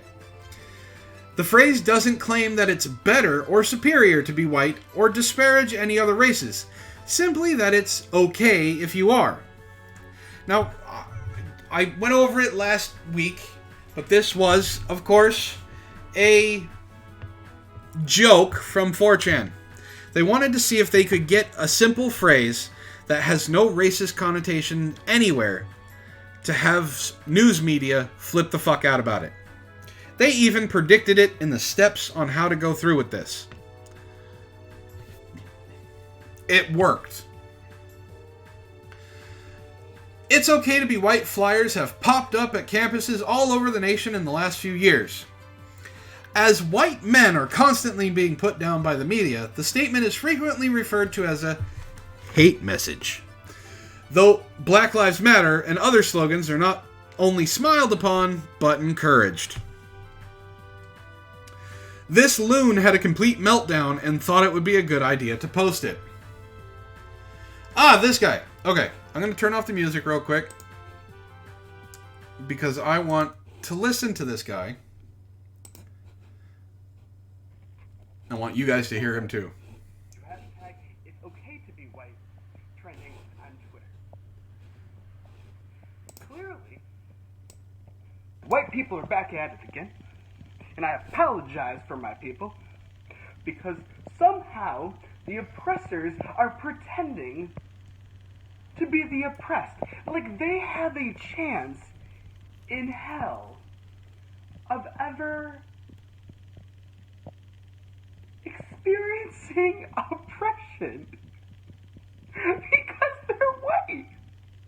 And then you criticize not even white people, but you criticize the system. You criticize systematic racism, and you criticize all of these power struggles that have been part of the American landscape for centuries, and for some reason the white people take offense to that. If you take offense to that, maybe, just maybe, you like the fact that you have the power and you have the ability to be the oppressor, which only makes you part of the issue. So if you are offended by the fact that people criticize systematic racism, maybe you like it. And maybe you like the power, and that makes you a shitty person. So yes, it's okay to be white, it's okay to be anything, but what it's not okay to be is to be part of the fucking problem. Do better. You heard him, everybody. You heard him in his high-pitched, non-dropped balls voice. Yes, Foul, the guy sounds like he's going to cry, and Ishtar comes in with saying, his voice is so high, I wonder if he has clamps on his nuts. This self-hatred, this white guilt that is continually pushed around is amazing. Yeah, he's a squeaky motherfucker. He even said himself in his little Twitter rant that it's okay to be white. Which means he understood that the connotation of that message isn't that it's racist. It's that it's okay to be white. Fowl says, I didn't even know what he said. My ears don't pick up noises that high pitched. Well, you are a duck, not a dog. So I think that was pitches only dogs could hear.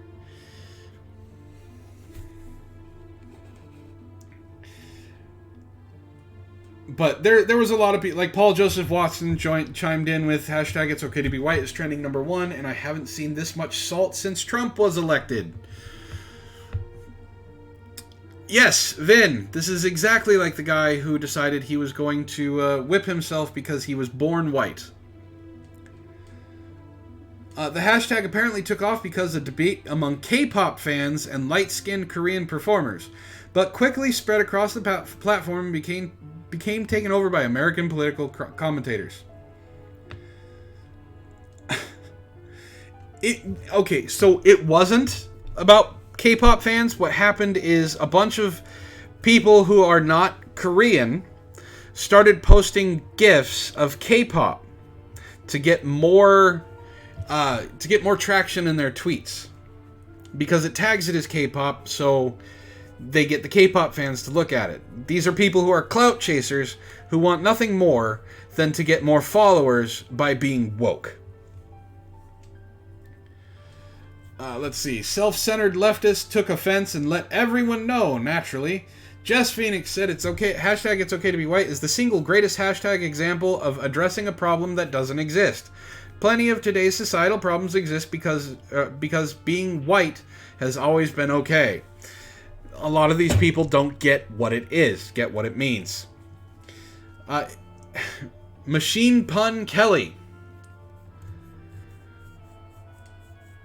It's okay to be white, but it's not okay to be racist, which you probably are if you feel the need to tweet it's okay to be white. A lot of these people are just, they don't understand what the words mean. They add the connotation to it that they want. Let's see, we live in a world that has popularized black people showing the same hate towards white people that people like Martin Luther King Jr. died fighting to overcome. It's sad. Sad as hell. Teenage political commentator CJ Pearson tweeted along with the hashtag. And that's right, that's sad. It really is. So, I don't know, guys. Hashtag it's okay to be fucking white is apparently it's saying that it's not. So, that's a thing. Alright.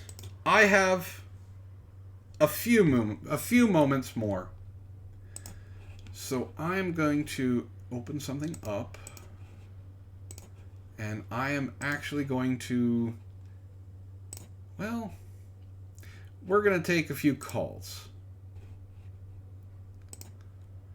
So, if you want to jump on, you have something to say, something you want to add,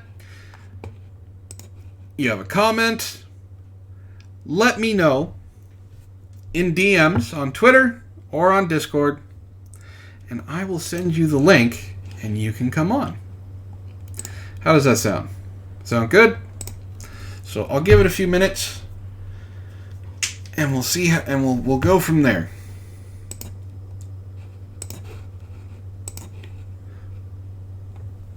So, at Cole Spire on Twitter, or if you're in my Discord, just hit me a DM in Discords.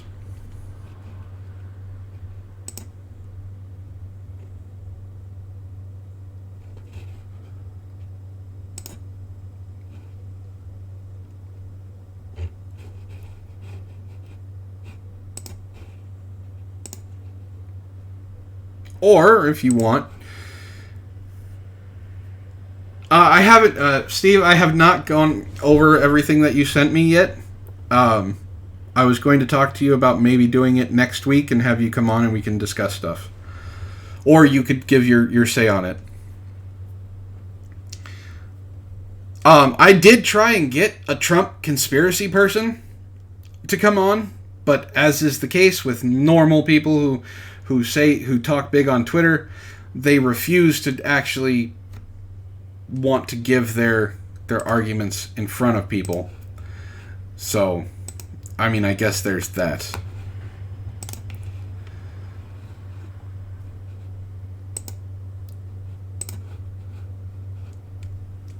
So as soon as I can check all the stuff that you want to do, that you want to go over, Steve, I'll bring you on.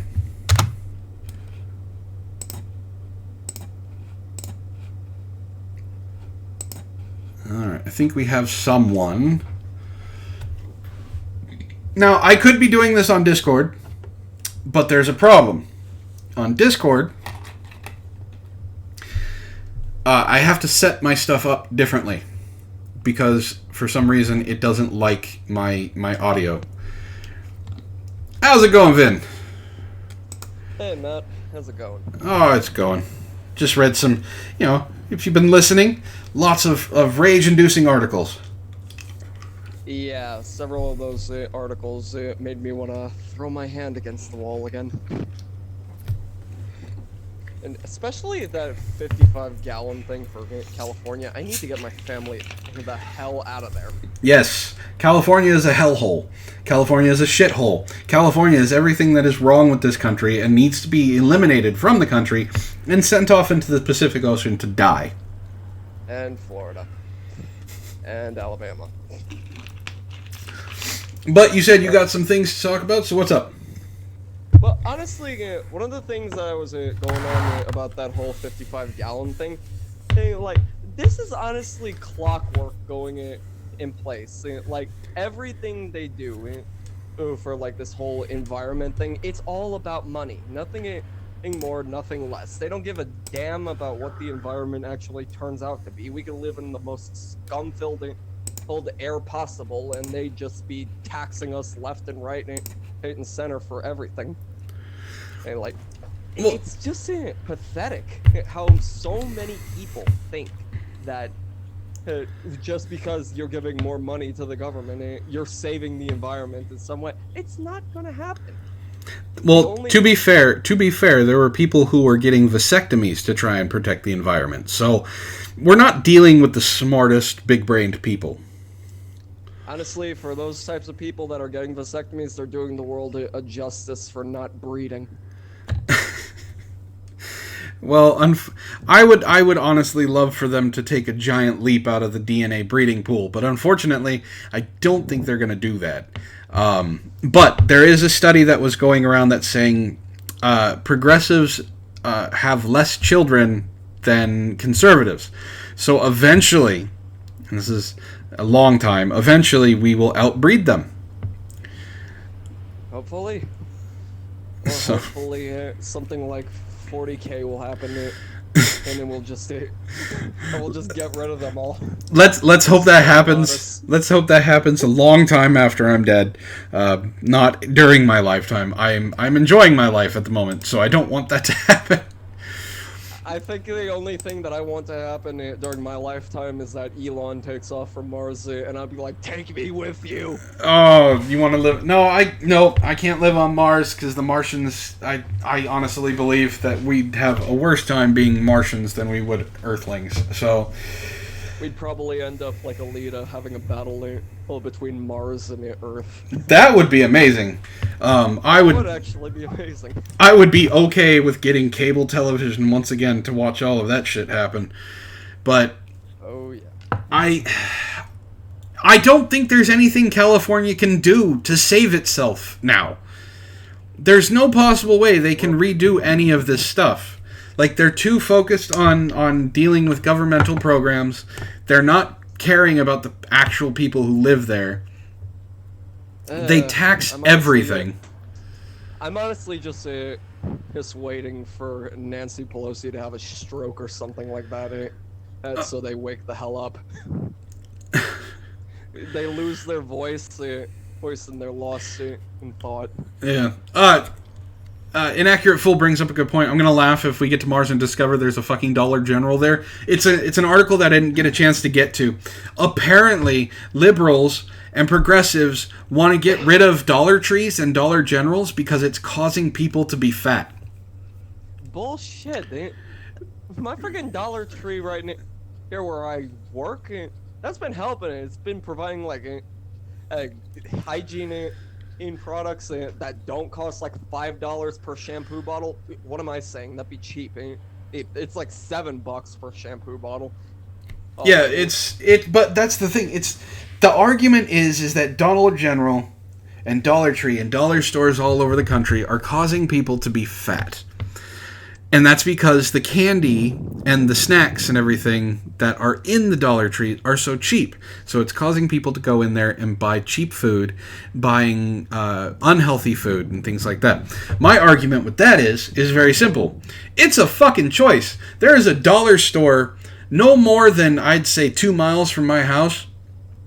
Ishtar had never been in it. Ishtar didn't even know what the fuck it was. I took her in it. We've only been there once. Now, I will admit that Dollar Trees do not breed the most friendly or hygiene-oriented people. Neither does Walmart. But I don't think they need to be gotten rid of. It's cheap food, yes. Well, people go into Dollar Trees and Dollar Generals to do other things than shop for food. You know, exactly. Like if you're buying food at a Dollar General, you're just trying to buy it. Like the cereal or something like that, Yeah. Or just some Halloween candy. But it was going to be something that I was going to bring up. We just didn't get time to it. I have another article here that's researchers, fat people are to blame for climate change. Oh, here's another thing from me that I heard from Jeremy. What do you think? Apparently now they're saying that less masculine men and now women are the ones suffering the most. And I was like clockwork. Wait, soy boys and women suffer the most? Yeah, exactly. Oh, God. I'm like, gee, I wonder why. From all these people saying that femininity is the new masculinity. Well, or you should allow it to be in open relationships and stuff like that. I'm like, you made your cake, now can eat it. Yeah, my whole thing is if that's going to be the way, all of us just need to go inundate ourselves at a Burger King, grab a couple hundred Impossible Burgers, and just accept for what's coming. It's... is that a Babylon article? No, it is not. Unfortunately, the researchers, fat people are blamed for climate change, is from Louder with Crowder. It's Brodigan and Kirchhoff. And it's to do with research. I really want to get to it. That's why I keep having it up. I wanted to get to it last week, but I did not get a chance to. So I'm going to keep these so I can go over them next week. They're not necessarily like time sensitive. It's not like something that happened right then and there. So I can, like the Crowder one is from December 27th. So Okay, I'm sorry, but I just had to bring this up because I just see it pop up onto my phone. Apparently, for the new Cyberpunk 2077 thing, they got an action figure going for it of just Keanu Reeves shredding on a guitar with red sunglasses. That's actually pretty awesome. I want that. Yeah. Now, I don't think... Ben sent me a question. He didn't say if he wanted to come on or not.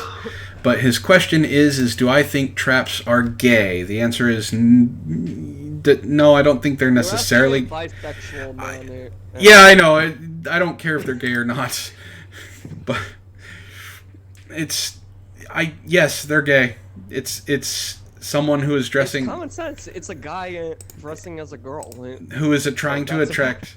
Yeah, who is trying to attract male attention. So yes, that is gay. But... I should have caught... I honestly should have caught on to this... I'm just saying, in the beginning, when I started up with this, I used to think that Lo-Fi was a full-blown girl. I didn't even... Most people did. Yeah, I should have taken the signs. To be fair, I thought so as well. I thought she was just a woman with a deeper voice. But there were things that I had my questions about. So, but I let it become... Didn't you used to date? Or something? Kind of, I guess you could say. It was just an internet thing. But yeah, we used to... Deal for you. Yeah, we used to be involved for a little while. Yeah. Ben, all right, and Ben says he wants to come on, so I am gonna have to ask you to hop on out. Yeah. All right. It was a pleasure being on. All right, thanks for coming on, man. Oh, I just have one last thing to say. Yep.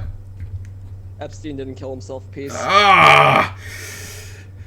Well, there we go. Demonetization guaranteed. Yes, the internet is a very strange place. All right, I sent you the link, Ben. You get to be my last person. The Impossible Burger causes man tits. That's very true. Yeah, I got it, Fool. I'm gonna actually read up on that, and I'll talk about it next week. How's it going? How's it going, my man? Long time no talk. Yeah, I've been a little busy starting with a new trucking company, just trying to get all that figured out before Thanksgiving. Did you get it figured out before Thanksgiving? Yeah. Well, that's good. I see you like some of the articles I sent you. Yes. I will admit, I did not find some of these articles. Some of these articles are from my good friend Ben here. He randomly sends things to me and Wren to talk about. Yeah. That link that I sent you for that video game, Chill Chaos plays it. It's like it's kind of like a fan fiction that you create on yourself. That's cool. You can set it up like in a dungeon or in a trap situation, and you could pick either you could put like me and you in it, or you and Ish, you and Sparky, or something like that. And it'll play out, and the game will play it out like make the scenes and everything, and you just type questions into it, and it unravel from there. That's cool. Real quick, $20 from Nathan Marcano. Epstein didn't kill himself. Have a 20. Thank you very much, sir. So, what'd you think about the female Fight Club movie that they're supposedly making? Oh, God. Okay. All right. This movie is either going to be really fucking amazing, or it's going to be another Charlie's Angels. No one's going to go watch it. Because it's girl fight. Like $1 Million Baby was really good, and there was fighting in that. Girl Fight was a movie. That was a decent movie. Is it going to be a reboot, or is it going to be a reimagining, or is it going to be a retelling? Because if it's any of those, they need to get it right. There better be fucking women fighting, not just trash talking. The reason that Fight Club was so amazing is not only was it visceral, but you got to see what they were putting themselves through. You know? There was a reason for it. So oh God, I know it's greenlit. I know it might, I think it's in pre-production. I think. I'm not sure. I haven't really looked up on it because it's just going to be one of those things that it's no. Do you think they're going to have some like Ronda Rousey type big people in it? That would be good. Like, okay, so Ronda Rousey is not the greatest actress. Right, but I'm not saying her. I'm just saying the type like the Michelle Rodriguez or see. I could see her in it. Yeah, like that's what I mean. I could see Michelle Rodriguez in it. But like they have to get this. They have to get it right. It can't be we're gonna kind of have it as Fight Club, but we're going to do something else with it. If you're going to reboot Fight Club and it's going to be all women, you need to do it right. You can't you don't pull a Ghostbusters 2016 and be like, yeah, it's just all girls. We're not going to take anything that has to do with anything. We're going to do, small cameos that don't mean anything. Like the visual successor to like Ghostbusters 2 was actually like Evolution. Yeah. Don't do what 2016 did. Yeah, I think it was like the whole Evolution series with like the vampire and the Lycan. I think that's the Evolution series. No, I'm talking about Evolution as in David Duchovny, written by the aliens. Okay. Oh, okay. With Sigourney Weaver and all that such. Yeah. Yeah, I mean, personally, I said I'm not. I was talking with some people last night when I was eating. I was like, I don't think it's going to be good, but in the back of my mind, I'm thinking if there was a way they could actually bring, if they could have like bring the original cast from the first one to like give some, for them to follow off of, like with some of the people from the beginning. Well, okay, so that would be a sequel. Now, Fight Club actually has a sequel. It's book form only, but it has a sequel. Ray brought up Keira Knightley all right. So we have Michelle Rodriguez in Norton's part, right? And we have Keira Knightley playing Brad Pitt's part. That would actually be really fucking cool. That would be amazing if they get into training, things like that. She starts dressing all fucking crazy like Tyler Durden. That would be cool. But unfortunately, I think it's what Zeogold said. It's just going to be girls acting like jerks and shitting on dudes. Well, do you think the character, the person that plays Ray, would also be a good character to be in that? Or do you think that it would probably feminize, not even go work good? Unfortunately for Daisy Ridley, I think she is not going to be going much farther in an acting career. Oh, okay. I think she is going to be pigeonholed pretty fucking badly. I think it's going to be more of like it's kind of like Mark Hamill. Yeah. Like Harrison Ford was not the star of that show, right? Han Solo was not the star, but his presence and everything like that made him the star he is. Mark Hamill kind of got pushed to the back. So I think John Boyega, I honestly believe if he continues doing what he's doing, like not giving a fuck about what people are saying and is just picking roles and things like that he thinks are going to be good, I honestly think he'll succeed. Daisy Ridley, on the other hand, is going to get the Mark Hamill treatment. She's probably going to do voice acting. She's probably going to do some smaller movies. But I do not see her as making a big comeback. I could be wrong. She could be an amazing actress. But look at Kristen Stewart. Kristen Stewart was really cool when she was younger. And then she did Twilight. And no one has touched her since. And the movies that she has been in have been horrible. It's like the same thing with I forget the guy that played Harry Potter. I forget his name. Daniel Radcliffe. Yeah, it's the same thing with him. But I think he's making so much money on all that Harry Potter crap. I don't think he's going to worry about acting for a while. Oh yeah, he doesn't have to work for a while. I mean, the last movie he was in, he was that farting corpse or something like that. I want to see that movie. I haven't seen it yet. But Swiss Army Man is what it's called. Okay. And supposedly, actually, what I also read was that they're doing a Deadpool 3. It's in the writing phase. Yes, it is. It's been greenlit. They're doing scripts. Ryan Reynolds is producing again.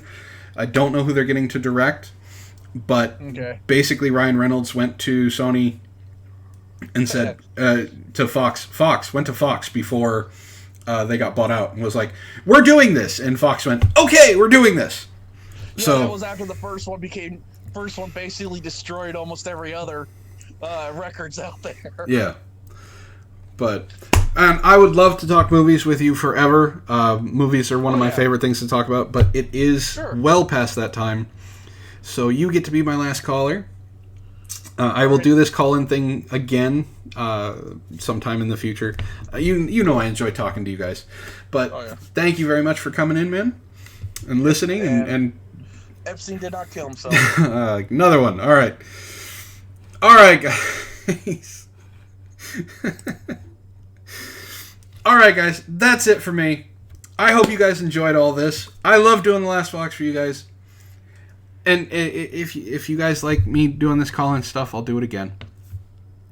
But I just want to say, as the first episode of the Last Vox of the new year of 2020, I hope the Roaring 20s come back. I hope that we have fun in this next upcoming decade. I just hope Prohibition isn't as bad as it's supposed to be. So I hope you guys have a wonderful evening. I hope you guys do whatever you need to do and get you guys a good night. I'll talk to you later.